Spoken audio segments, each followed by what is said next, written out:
ಕಾರಿನಲ್ಲಿದ್ದ ನವದಂಪತಿಗೆ ಬೆದರಿಕೆ ಹಾಕಿ ಸುಲಿಗೆ ನಡೆಸಿದ ಆರೋಪಿಗಳ ಹೆಡೆಮುರಿ ಕಟ್ಟಿದ ಗ್ರಾಮೀಣ ಪೊಲೀಸರು.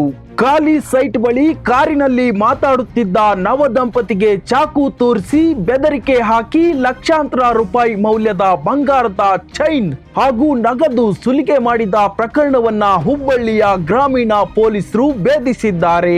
ಹುಬ್ಬಳ್ಳಿ ತಾಲೂಕಿನ ರೇವಡಿಹಾಳ ಗ್ರಾಮದ ಖಾಲಿ ಸೈಟ್ ಬಳಿ ನವದಂಪತಿ ಕಾರಿನಲ್ಲಿ ಕುಳಿತಿದ್ದಾಗ ಮದ್ಯಪಾನ ಮಾಡಿದ ಸ್ಥಿತಿಯಲ್ಲಿ ಬಂದ ಇಬ್ಬರು ಆರೋಪಿಗಳು ಚಾಕು ತೋರಿಸಿ ಬೆದರಿಸಿ ಕೊರಳಲ್ಲಿದ್ದ ಸುಮಾರು 30 ಗ್ರಾಂ ಬಂಗಾರದ ಚೈನ್ ಮತ್ತು 4,500 ನಗದವನ್ನ ಸುಲಿಗೆ ಮಾಡಿಕೊಂಡು ಪರಾರಿಯಾಗಿದ್ರು. ಘಟನೆ ಬಳಿಕ ಭಯಗೊಂಡ ದಂಪತಿ ಹುಬ್ಬಳ್ಳಿ ಗ್ರಾಮೀಣ ಪೊಲೀಸ್ ಠಾಣೆಗೆ ಭೇಟಿ ನೀಡಿದ್ರು. ಹಾಗೆ ತಮ್ಮ ದೂರನ್ನ ನೀಡಿದ್ರು.